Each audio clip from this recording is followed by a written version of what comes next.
Hello, it's Chaplain73 here. Welcome to another interview. I am joined today by the artist John Bulley. Hi, John. Hello, how are you? Yeah, I'm good. Thanks. Yourself? I'm not too bad, mate. All the better for meeting you. Very nice of you to say so. I will crack on with the questions, John. The first question is just the introductory question, really. Tell us a bit about who you are, what you do, and where you're based. Okay, my name is John Bulley. I actually live in Southend-on-Sea, but believe it or not, I'm actually Cornish. I was born in Cornwall. That makes you a northerner, mate. I'm lower than you are. I live in Southend-on-Sea. I've been practicing this old caper for about 40 odd years. I've done a whole bunch of stuff. I've done films. I've done street art. I've worked as magazine designer. I've been a graffiti removal operative. I've cleaned toilets. I've done everything. I've got 3 kids. I live in a house in Southend. I'm married. That's pretty much me. I mean, I'm self-employed.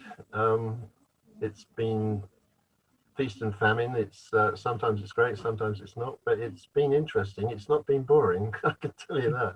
Certainly not boring.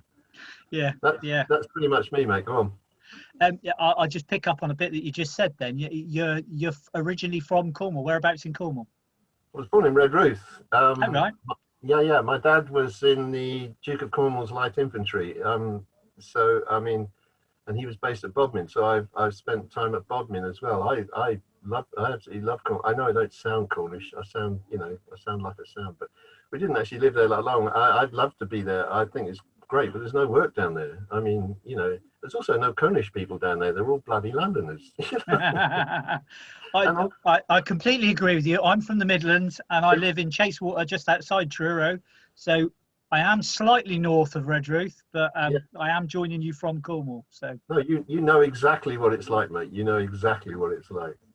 I mean, I hate all those bloody Londoners going down there and buying second houses and stopping all the kids down there from being able to afford stuff. Yeah. It drives me up the wall.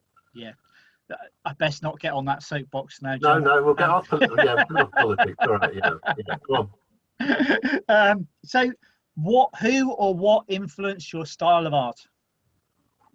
I don't know if I'm sort of influenced by everybody. I mean, seriously, I get influenced daily by, I see stuff and I think, bloody hell, that's amazing. I don't know if I've even got a style. I sort of change as I go along. It depends on if I'm doing a massive thing on a wall. It's very different from painting something small on a piece of paper. It also depends on what sort of paint I'm using. If I'm using acrylics or spray paint, that changes how I react to stuff. But if I had to say who had influenced me most, it would be someone like Francis Bacon, who I just is amazing. It's just, but I mean, I've been influenced by lots of street art blokes as well, Paulie Bates, people like that. There are loads of really good people. I get influenced by it. I'm like a butterfly. I see, oh, look, a leaf. I get influenced by everything all the time. I just do.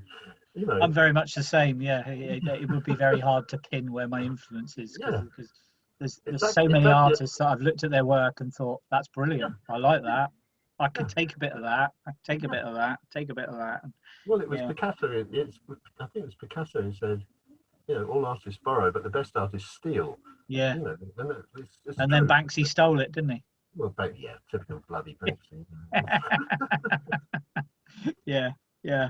I mean, it is very true. I mean, there is nothing original. I was reading a book recently by Austin Kleon, I think it is, called Steal Like an Artist. And in it, he says there is nothing that's original. Don't ever be frightened of using bits of other art and copying other artists. It's all been done. Everything's original. Done. Of course it isn't. If you think you're original, you're an idiot. Come on. Someone somewhere has already done that amazing, cute idea you've just had. Probably about 3,000 years ago. Probably, yeah. So, having said that, what advice would you give to an artist starting out about having a career in art and surviving as an artist in the 21st century? I know you said earlier, that it's been feast and famine. Well, it'd be simple, really. Don't. Just don't do it. It's just got to be, apart from maybe being a poet or an actress or something, it's got to be one of the hardest ways to earn a living. And ironically, I don't think I've got a style, but I would recommend to anyone starting out to try to develop a style so that people recognize, like Mr. Sens, people like that, people who've got very much got a style, so people can sort of cling on to that. It's a bitch of a game to be in. It's just, it's awful. I'm glad I'm in it, but because I'm not very good at maths, but I should have been a plumber, really. I mean, I should have got a proper job, but I mean, it's just, it's. I actually teach young'uns, especially hard to reach kids and stuff, art, but I secretly say to them, look, this is lovely, but try and become an electrician or a plumber. Try and get a real job. Trying to put them off. No, I'm not trying to put them off. What I'm trying to say is, like, get some money coming in, and then you can do your own stuff. Then you can, Whereas, I mean, like, because I'm a commercial artist, I'm freelance. I literally have to do stuff that I don't even want to do in order to survive. I mean, I can do my own stuff, which is totally different from the stuff I sometimes have to do. 50% of what I do is great. People are great. They said, John, off you go, go and do some stuff. But it's not always like that. And if it's your living, then you've got to do what they want. And I would tell people, if they were starting out in the game, you're going to have to do a lot of stuff that you don't really want to do if it's your only way of earning a living. Yeah. So, you've got to roll with that, and when you've got 5 minutes off, do your own bloody stuff. Never stop practicing. Keep going. Just keep doing it, and make mistakes. Normal stuff. Just practice. That's in a nutshell. Yeah. Apart from that, that's it. Yeah, I mean, I think one of the things I've noticed when I've been, like, talking to artists and looking at other artists and how they earn an income is a lot of them have lots of different income streams and are doing lots of things, not just painting per se. They might do classes, they might do online stuff, they might do there's loads of other bits and pieces that they're doing. They might do book cover design or a record cover design or whatever comes in, but actually they're most known for spray painting walls, but that's not how they make most of their income. It's well said, because I rely on teaching. 9 times out of 10 I'll be teaching a bunch of adults with learning difficulties or hard to reach kids, and that's a godsend. I enjoy it, it's brilliant, but I'm getting paid, and it's a nice income, and it gives me the time to then bugger about with the stuff I want to do.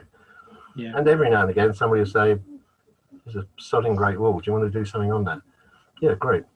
And I do a lot in Southend is I've got a few spaces where people have sort of got used to me just turning up and doing paste ups, and I do massive paste ups, and they don't seem to mind what I'm doing, so they allow me to do it. So that's brilliant, but I'm not getting paid for that.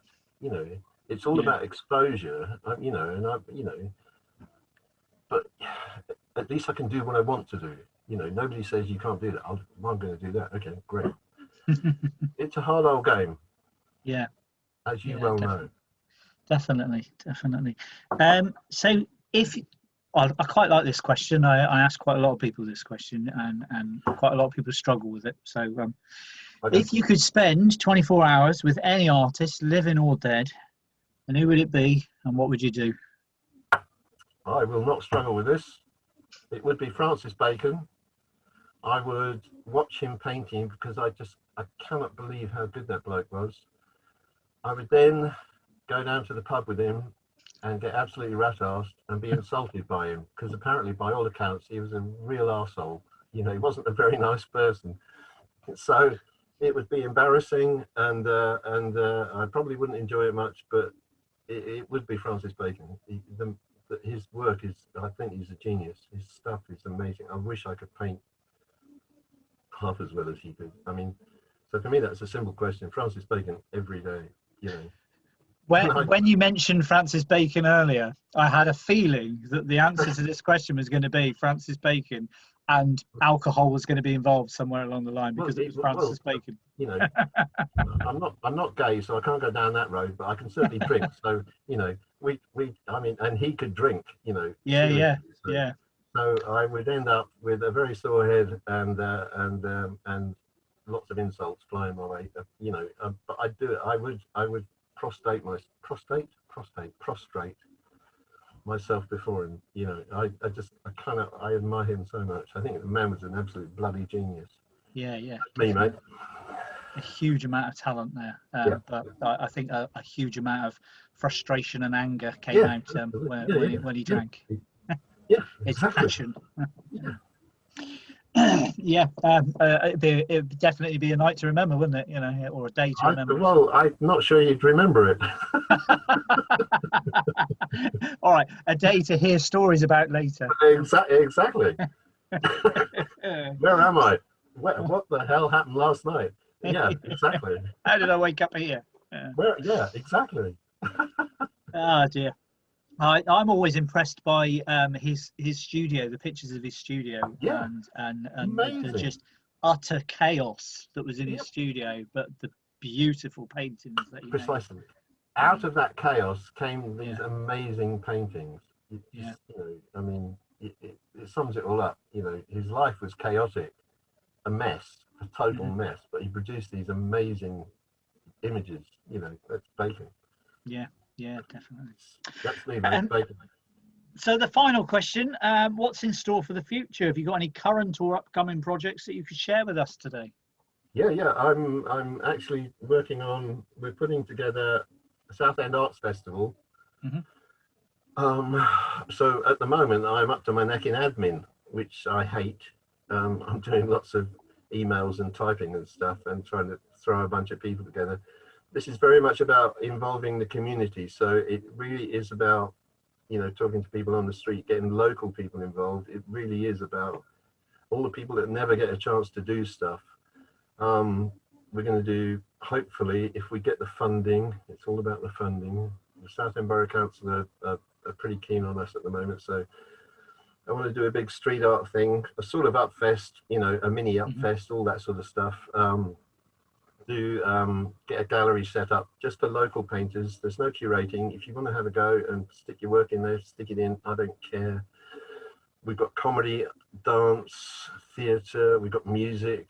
So it's a whole range of the arts. So I'm trying to put that together, which is taking up all my time, which means I can't do any painting at the moment. So that's okay, because I haven't got a bloody idea in my head at the moment. So it's okay. And I've got another bridge to do, like Camden Lock Bridge, but this is a secret, so I'm not going to tell you. Right. All right. Just watch this space. Yeah. Well, if it works, it works. Yeah. Brilliant. That's pretty much it. And I'm tipping away, you know, doing my own stuff. And I ponce about on the guitar a bit, so you know I've got my amp set up, and you know that's pretty much me really. There is stuff in the pipeline, so it's okay. It's okay. It's very much Southend Arts Festival at the moment, and I need to get that off the ground. But I think it'll be great to have art events happening again. It's been given lockdown and the fact that everything's been shut down for so long. The idea that we can finally get out into the street and do stuff is just brilliant. So that, you know, inshallah, it all works, mate. Brilliant. That's it. Fabulous. I look forward to seeing pictures from the festival and this bridge, which when you do the grand opening or showing or show and tell or whatever you want to call it. It's Southend on Sea, mate. There won't be a grand opening. I was trying to big it up, John. I was trying to big it up. No, fair play. It's a bit like being in Truro, but anyway. Nothing is like being in Truro. Well, thank you very much. Thanks for spending some time with me today. It's been very much appreciated. Got to know you a bit more and a bit more about what you're about. I will look forward to seeing what you get up to in the upcoming months. And thank you very much for giving me the time today. Thank you, mate. Seriously, I appreciate this. Thank you very much. All right. Nah, no worries. No worries. Okay. And if you like what you've been listening to and seeing today, then please hit the subscribe button below, directly below this video, and then you'll be able to see and join along with the interviews that are coming up in the next few weeks and months and years or whatever. Thanks for spending the time with us today. It's very much appreciated, and join me again for the next one. Cheers.